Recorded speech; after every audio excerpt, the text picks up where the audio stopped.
In this lesson, you'll learn what shutter speed is and how it affects your exposure. It is also a way you can creatively blur or freeze motion in your composition. Once light travels through your camera's lens and through the aperture, it goes through your shutter. Think of a shutter as a curtain that is blocking your camera's sensor from seeing the light. When you press your camera's trigger release button, or the shutter release button, that big button to take your photo, the curtain, or the shutter, opens up and closes really quickly to let in light. And this is different on different types of cameras, like a DSLR, a mirrorless, or a point and shoot or mobile phone, and we'll talk a little bit more about that in the camera anatomy section.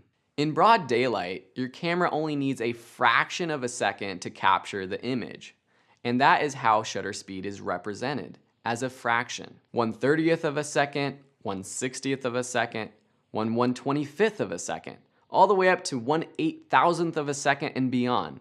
And most cameras can even leave the shutter open for longer times, such as 30 seconds. And with many DSLR and mirrorless cameras, you can shoot at custom shutter speeds, much longer than that. So how do you change the shutter speed on your camera? Similar to aperture, there will be a dial that adjusts the shutter speed, and you'll have to find that for your particular camera model. Here I am, and we have a shutter speed of 30 or 1/30th of a second. On the computer, it's represented as 1/30th, so you'll see that, but on the back of the camera, it just says 30. So I'm gonna take a quick picture at 1/30th of a second.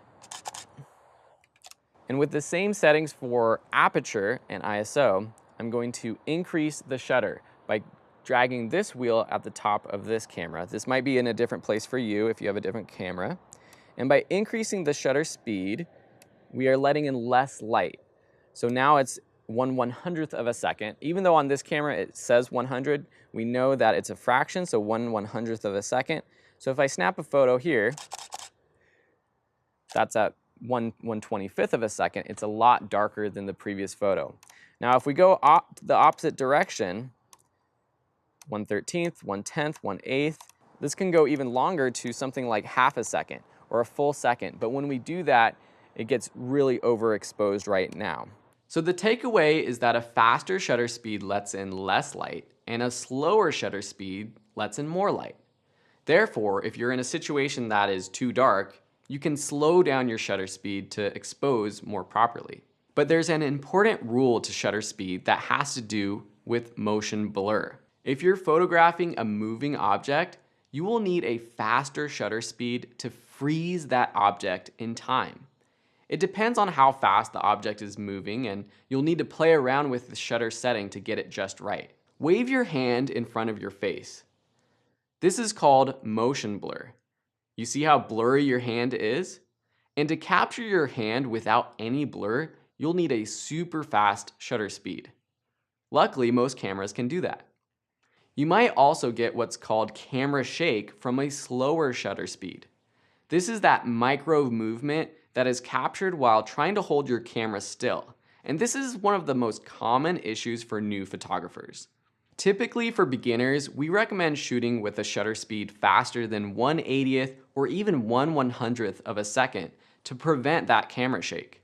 Once you practice a lot and can hold your camera still, you may be able to use a shutter speed of 1/60th or even 1/30th of a second without getting any of that camera shake. But this takes practice. Using a tripod is an alternative way to prevent camera shake when shooting with a longer shutter speed. So now you know what shutter speed is and how it affects exposure.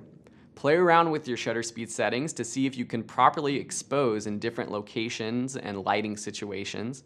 And next we'll cover ISO or ISO, the last part of the exposure triangle. And then we're gonna put it all together. We're gonna jump into different scenarios to show you how we would set our settings for getting the perfect exposure.